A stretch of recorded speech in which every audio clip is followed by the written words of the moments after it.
खुशामदीद। कभी सोचा है कि दुनिया का नक्शा सिर्फ जमीन की एक तस्वीर नहीं बल्कि हजारों कहानियों की एक पूरी किताब है?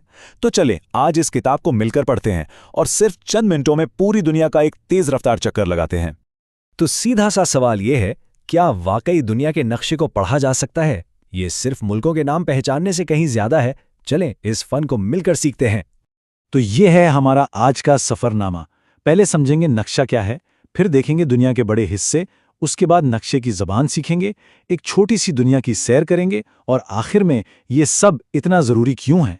तो सफर का पहला स्टॉप, आखिर ये नक्शा है क्या? किसी भी सफर पर निकलने से पहले अपने गाइड को समझना जरूरी है ना। चलें पहले अपने इस गाइड यानी दुनिया के नक्शे को ही समझ लेते हैं।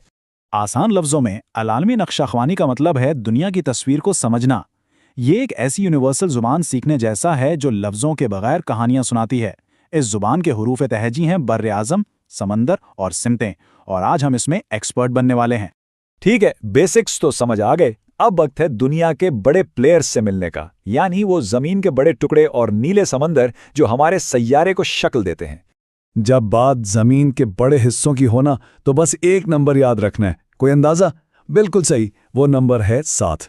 हमारी दुनिया 7 बड़े बर्र-ए-आज़मों पर मुश्तमिल है। चलें इनसे मिलते हैं।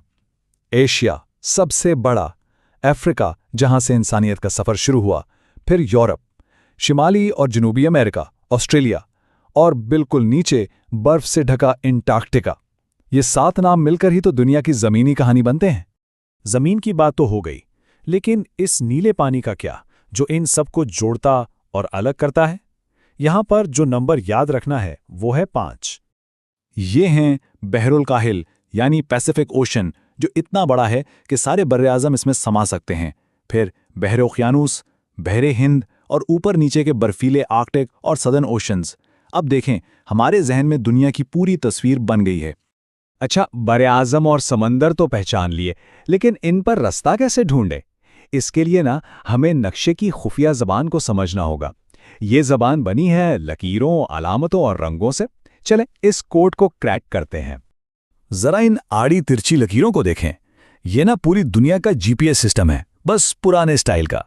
जो लकीरें मशरिक से मगरिब जाती हैं वो है खुतूत अर्ज, और जो शुमाल से जुनूब कुतुब को मिलाती हैं वो है खुतूत तूल, और जहां ये दोनों एक दूसरे को काटती हैं, बूम, वो है दुनिया की किसी भी जगह का एकदम ठीक ठीक पता। और अब हमारा कंपस, शुमाल, जुनूब, मशरिक और मगरिब, ये 4 सिमतें तो हर नक्शे की बुनियाद हैं, जो बताती हैं कि हमें जाना कहाँ है। नक्शे हमसे रंगों में भी बात करते हैं। ये एक क्विक विजुअल कोड है। नीला रंग मतलब पानी, हरा रंग मतलब मैदानी इलाके, और भूरा रंग का मतलब ऊंचे ऊंचे पहाड़। बस इन रंगों को देखकर ही एक झटके में किसी भी जगह का अंदाजा हो जाता है। तो अब वो वक्त आ गया है जिसका सबको इंतजार था। चलें जो कुछ सीखा है उसको इस्तेमाल करते हैं और निकलते हैं दुनिया की एक सुपरफास्ट सैर पर। शुरुआत करते हैं मशरकी निस्फ करे से। एशिया में हम चीन और भारत जैसे बड़े मुल्कों को देखते हैं, यूरोप में रूस से लेकर ब्रिटानिया तक, और अफ्रीका में मिस्र के अहरामों को दूर से सलाम करते हैं। अब एक लंबी छलांग लगाते हैं दुनिया के दूसरी तरफ।